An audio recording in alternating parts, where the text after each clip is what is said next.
दोस्तों आज की वीडियो मंगलसूत्र से संबंधित होने वाली है। तो मंगलसूत्र कई प्रकार का होता है। छोटा मंगलसूत्र होता है, बड़ा होता है, 2 पेंडेंट वाला होता है और काली मोतियों का या फिर लाल मोतियों का। तो मंगलसूत्र टूट जाए तो हमें कैसे उसे पहनना चाहिए, क्या मंगलसूत्र एक से अधिक हम रख सकते हैं कि नहीं, मंगलसूत्र पहली बार हम पहन रहे हैं तो किन बातों का हमें ध्यान रखना चाहिए, मंगलसूत्र से जुड़ी बहुत सारी बातें आज की इस वीडियो में हम आपके साथ शेयर करने वाले हैं। तो वीडियो बहुत ही हेल्पफुल और इंटरेस्टिंग होने वाली है। उससे पहले आप हमारे इस मंगलसूत्र को देखें। ये है मंगलसूत्र और ये सोने की, ये देखिए, सॉरी ये इसी में थोड़ा सा उलझ गया है, कोई बात नहीं, इसे हम बाद में ठीक कर लेंगे। ये आप देख सकते हैं, ये है मंगलसूत्र और इसकी डिज़ाइन कैसी लग रही है प्लीज़ हमें कमेंट करके ज़रूर बताइएगा, क्योंकि अक्सर मैं इस तरह से बड़े मंगलसूत्र पहनती हूँ। ये पहली बार मैंने इस तरह से मंगलसूत्र लिया है और इसे कैसे पूजन करना है, किस देवी देवता को हमें अर्पित करते हुए आशीर्वाद स्वरूप धारण करना है, वो सभी जानकारी डिटेल में हम बताने वाले हैं। लेकिन उससे पहले कि यदि आप आर्टिफिशियल मंगलसूत्र लेकर आती हैं तो भी आपको इस तरह से इन छोटी छोटी बातों का ध्यान रखना है। दोस्तों आप एक से अधिक मंगलसूत्र रख सकते हैं, जैसे कि ये लाल मोतियों का है, इस तरह से ये मंगलसूत्र, और ये वाला भी मंगलसूत्र जो होता है जो धागे में पिरोया रहता है,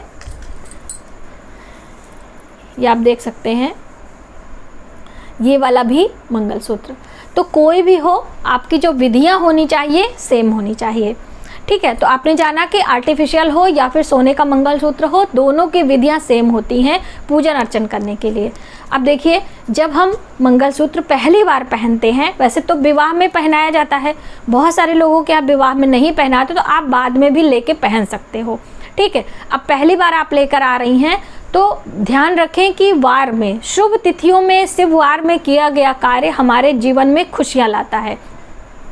तो आप गुरुवार के दिन ये लेकर आएँ या फिर शुक्रवार के दिन लेकर आएँ, दोनों ही दिन हमारे लिए शुभ होते हैं, गुरुवार अथवा शुक्रवार।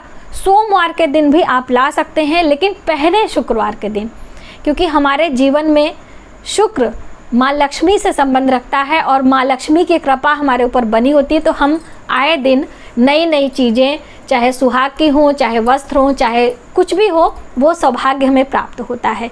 तो शुक्रवार के दिन श्रृंगार की कोई भी चीज़ हो, वस्त्र आभूषण आपको पहनना चाहिए, ठीक। खरीद आप चाहे जिस दिन लें। अब हम बात करें इस मंगलसूत्र की, तो देखिए जो ये पेंडेंट होता है, चाहे ये जो सोने का लगा होता है, इस पर गुरु ग्रह बृहस्पति का संबंध माना जाता है। वैसे भी सोने का संबंध बृहस्पति से देखा जाता है, तो ये गुरु ग्रह बृहस्पति से जोड़कर देखते हैं। और जो ये काली मोतियाँ होती हैं, इन पर माता पार्वती का प्रभाव होता है। जो माँ पार्वती शिव की अर्धांगिनी हैं, काली मोतियों पर माता पार्वती का अधिकार भी होता है और उनका आशीर्वाद भी हमें प्राप्त होता है। तो काली मोतियों पर माता पार्वती का आशीर्वाद माना जाता है। और जो तार होता है, चाहे वो सोने का हो अथवा धागे का हो, जिसमें मोतियां पिरोई रहती हैं, जिनको पिरोकर एक माला, एक जो है हार का रूप दिया जाता है, उस पर भगवान शिव का आशीर्वाद हमें प्राप्त होता है। तो इस तरह से 3 देवी देवताओं का आशीर्वाद एक मंगलसूत्र से हमें प्राप्त होता है। इसीलिए जब आप पहली बार ये लेकर आ रही हो, चाहे आपका टूटा हुआ हो, चाहे आपने नया खरीदा हो, दोनों की विधियां सेम होनी चाहिए। अब आपका मंगलसूत्र टूट गया है तो परेशान ना हो, उसे आप इकट्ठा करें और उसे रिपेयर करवाएं। तब तक आपका गला खाली नहीं होना चाहिए। कहते हैं खाली गला अपशगुन माना जाता है, उसे स्वास्थ्य से जोड़कर देखते हैं।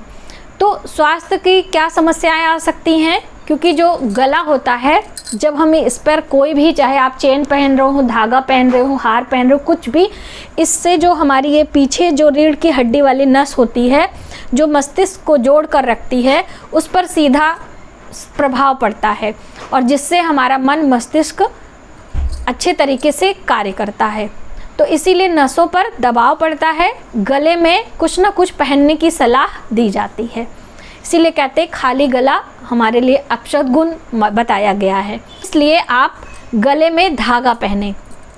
धागा काले रंग का भी हो सकता है, पीले रंग का भी हो सकता है और लाल रंग का भी हो सकता है। रेशम का धागा मार्केट में आता है, आप उसे अपने गले में पहन ले, हो सके तो पीले रंग का पेंडेंट भी लगवा लें।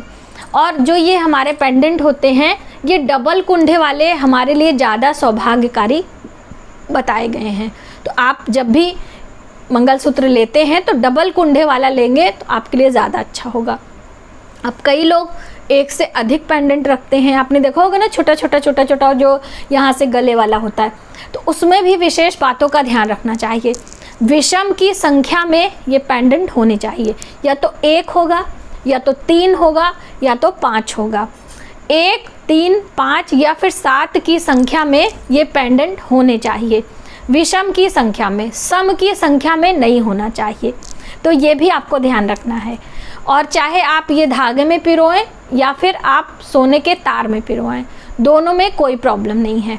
अब आपका मंगलसूत्र रिपेयर होके आ चुका है, आप उसे गंगा जल से धोकर शुद्ध कर लें। उसके बाद माता पार्वती के चरणों में उस मंगलसूत्र को रखें। पान के पत्ते पर रखें तो ज़्यादा अच्छा है, पान का पत्ता नहीं है तो भी आप रख सकते हैं किसी पात्र में। और जो ये सोने का पेंडेंट है इसके ऊपर हल्दी का तिलक करेंगे, और जो ये काली मोतियां हैं इस पर हम रोली, जो कुमकुम होता है, उसका तिलक करेंगे और माता पार्वती के चरणों में हम रखेंगे और माता से अपने अखंड सौभाग्य की प्रार्थना करेंगे कि माता आपकी कृपा से हमारे पति की दीर्घ आयु हो, हमें अखंड सौभाग्य की प्राप्ति हो, क्योंकि माँ पार्वती की कृपा से हमारे जीवन में सौभाग्य की प्राप्ति होती है। तो इसलिए आपको इस तरह से पूजन करके और शुक्रवार के दिन इस मंगलसूत्र को अपने गले में धारण करना चाहिए।